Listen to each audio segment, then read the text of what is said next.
فنا ہوتی ہے جب کسی قوم کی شوکت پہ زوال آتا ہے۔ یوں ہی کوئی قوم نہیں مرتی، کسی قوم کے اوپر زوال آتا ہے تو سب سے پہلے اس قوم کے اندر سوچنے سمجھنے کی صلاحیت ختم ہو چکی ہوتی ہے، تب جا کر کے زوال آتا ہے۔ آج اس شعر کو میں پڑھتا ہوں تو محسوس ہوتا ہے کہ ہماری قوم پر یہ شعر صادق آتا ہے۔ قوت فکر اور عمل۔ ہاں دوستوں، مفتی سلمان اجہری کا بیان آ چکا ہے وقف بل کے خلاف۔ جی ہاں دوستوں، مفتی سلمان اجہری صاحب کیا بتا رہے ہیں اس ویڈیو میں؟ وقف بل جو مودی سرکار لے کر آیا، ہم اس ویڈیو میں جاننے والے ہیں۔ جی ہاں دوستوں، اور اللہ کے رسول محمد صلی اللہ تعالی علیہ وسلم نے اپنی امت کو 1400 سال پہلے کیا ایسی بات بتائے ہیں جس پہ عمل کرنا ہر مسلمان کے لیے ضروری ہو چکا ہے۔ جی ہاں دوستوں، ایسی حالات میں تو آئیے ہم سب سے پہلے یہ ویڈیو دیکھتے ہیں اور وہ ساری بات ہم جانتے ہیں جو ہمارے نبی نے 1400 سال پہلے بتا چکے ہیں، کس طریقے سے صبر کرنا ہے اور اللہ رب العزت کے اوپر کس طریقے سے بھروسہ اور توکل رکھنا ہے۔ جی ہاں دوستو، تو آئیے ہم سب سے پہلے مفتی سلمان اجہری صاحب کا یہ ہم بیان سن لیتے ہیں۔ آپ اس ویڈیو کو چھوڑ کر ضرور مت جائیے، کیونکہ اس ویڈیو کو دیکھنا بہت ضروری ہے ہر ایک وہ مسلمان کو جو اپنے نبی سے محبت کرتا ہے۔ جی ہاں دوستو، تو آئیے ہم کچھ بات کرنے سے پہلے قوت فکر و عمل پہلے فنا ہوتی ہے جب کسی قوم کی شوکت پہ زوال آتا ہے۔ یوں ہی کوئی قوم نہیں مرتی، کسی قوم کے اوپر زوال آتا ہے تو سب سے پہلے اس قوم کے اندر سوچنے سمجھنے کی صلاحیت ختم ہو چکی ہوتی ہے، تب جا کر کے زوال آتا ہے۔ آج اس شعر کو میں پڑھتا ہوں تو محسوس ہوتا ہے کہ ہماری قوم پر یہ شعر صادق آتا ہے۔ قوت فکر اور عمل یہ پہلے رخصت ہو گئی ہے، جس کی وجہ سے یہ زوال آ رہے ہیں۔ لوگ اب حادثوں پر بیٹھ کر کے چرچا کرتے ہیں، حادثہ ہونے سے پہلے جو فکر ہونی چاہیے وہ مفقود ہے۔ گھر جلنے کے بعد پھر میٹنگ کرنے کا مطلب کیا ہے؟ اس سے سیفٹی کے لیے پہلے سے انتظامات ہوں تو اس کو لائق و فائق اور دانش مندی سمجھا جائے گا۔ آج کی وہی حالات ہے میرے عزیزوں۔ آپ کو پتہ ہے کچھ قومیں ایسی ہیں جو فیوچر پلاننگ کے لیے 100 سال کے بعد کا سوچتی ہیں، جبکہ یہ اسلام کا حصہ تھا۔ نبی کونین صلی اللہ علیہ وسلم نے 1400 سال بعد ہونے والی چیزوں کی پیشین گوئی فرمائی کہ نہیں فرمائی؟ اللہ کے نبی صلی اللہ علیہ وسلم نے 1000 سال بعد پیدا ہونے والی چیزوں کو پہلے سے بتایا تھا کہ نہیں؟ یہ ساری چیزیں نبی آخر الزمان صلی اللہ علیہ وسلم نے جو بتایا، مطلب یہی تھا کہ اس وقت کے لوگوں کو ضرورت تو نہیں تھی ان حالات کی، پھر بھی حضور ان کو بتا رہے تھے، صحابہ کو۔ آج جو چیزیں پیدا ہونے والی ہیں وہ رسول پاک کو پتا تھا، 1000 سال بعد ہونے والی چیزیں، لیکن اس وقت کے صحابہ کو یہ باتیں کیوں بتائی جا رہی تھی؟ ان کے حالات تو اس وقت کے نہیں تھے ویسے۔ اس کے باوجود نبی پاک صلی اللہ علیہ وسلم نے ان کو 1000 سال بعد ہونے والی چیزوں کی باتیں اس لیے بتائی کہ یہ دین اسلام فیوچر پلاننگ کے لیے کتنا ایکٹیو ہے، یہ سمجھو آگے کے لیے۔ اس لیے بتایا گیا کہ صحابہ اپنی اولاد کو اور وہ اپنی اولاد کو، وہ اپنی اولاد کو یہ بات منتقل کرتے جائیں اور آنے والے حادثوں سے پہلے سے ذہن پریپیئر رہے، تیار رہے۔ دجال کے فتنے کا ذکر کتنی مرتبہ حدیث پاک میں آیا۔ امت کو نبی پاک صلی اللہ علیہ وسلم نے یوں ہی نہیں چھوڑ دیا۔ دجال کا فتنہ آئے گا، یاجوج ماجوج کا فتنہ آئے گا، یہ ساری چیزیں بتائی گئی کہ نہیں؟ ہر مسلمان تقریباً جانتا ہے آخر زمانے میں ایک بہت بڑا فتنہ دجال کی صورت میں ظاہر ہوگا۔ تو یہ باتیں اتنے 100 سالوں سے چل رہی ہیں کہ ذہن تیار ہے اس فتنے کو کہ اگر ایسا فتنہ آیا تو ایمان پر ڈٹے رہنا ہے، جمے رہنا ہے۔ یہ بات ہوتی ہے آگے آنے والے حادثات سے قوم کو باخبر رکھنا۔ آج جو حالات ہیں، جب کبھی کوئی چیز لٹ جائے تو سارے لوگ سڑکوں پر آ جائیں گے، یا پھر کسی نشستگاہ پر بیٹھ کر کے رات بھر میٹنگ کر کے چلے جائیں گے. یہ حادثے ہونے کے بعد کے جو حالات ہیں یہ وہی چیزیں درشا رہی ہیں کہ قوت فکر و عمل فنا ہو گئی ہے. قیادت ہمارے ہاں مفقود ہے. کسی ایک قائد کے تحت کوئی ساری قوم آنا نہیں چاہتی. آپ کیا سمجھتے ہیں کہ جو ہمارے ساتھ حالات پیش آ رہے ہیں، کبھی مسجدوں کو لے کر، کبھی خانقاہوں کو لے کر، کبھی بزرگوں کے نام کو لے کر، اب ہمارے وقف کی جائیداد کو لے کر، یہ سارے جو معاملات ہیں یہ اچانک آنے والی چیزیں نہیں ہیں. بھانپ لیا گیا ہے تمہاری پوری طبیعت کو، تمہارے مزاج کو، کہ فکر و عمل کی قوت ان کی ختم ہو چکی ہے. ان کو دو چند چیزوں میں ہی راضی کیا جا سکتا ہے. دنیا یہ سمجھ رہی ہے جس کی وجہ سے کھلواڑ پر کھلواڑ ہوتے چلے جا رہے ہیں، اور ان کو یہ بھی پتہ ہے کہ یہ کچھ نہ کر سکیں گے. میرے عزیزو، آپ نا امید اور مایوس نہ ہو کہ ہم سے کچھ نہیں ہوگا. اللہ کریم چاہے تو ایک بندے سے بھی پوری دھرتی پر زلزلہ لا سکتا ہے.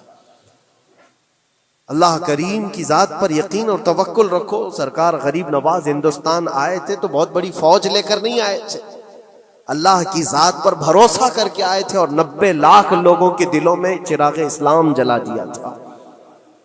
وہ یقین اور توکل کے ساتھ آئے تھے.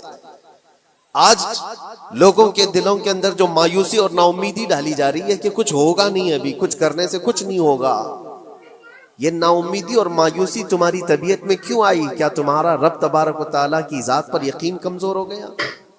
اگر یہ اس طرح کی بیماری آئی ہے تو پھر بدر پڑھ لینا. جب رسول پاک صلی اللہ علیہ وسلم کے ساتھ وہ صحابہ جا رہے تھے، ان کو اچھی طرح پتا تھا کہ سامنے آنے والی فوج کتنی طاقت لے کر آ رہی ہے.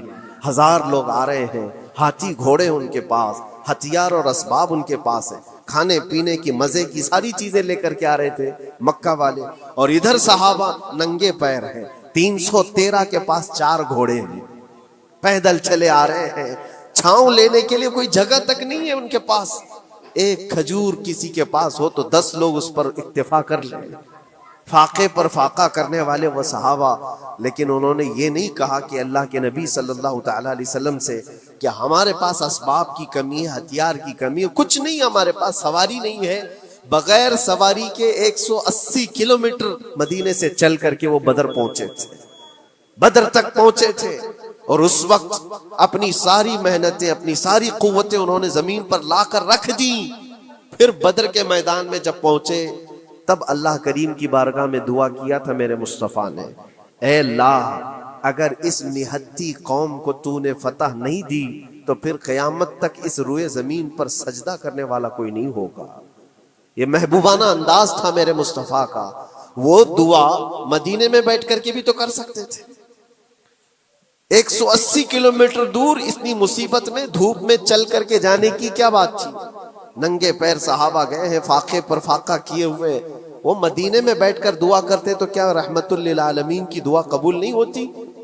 لیکن مصطفیٰ کریم صلی اللہ علیہ وسلم نے یہ مزاج دیا ہے، پہلے فکر و عمل میدان میں لاؤ پھر دعا کرو، اللہ کی مدد آتی ہے.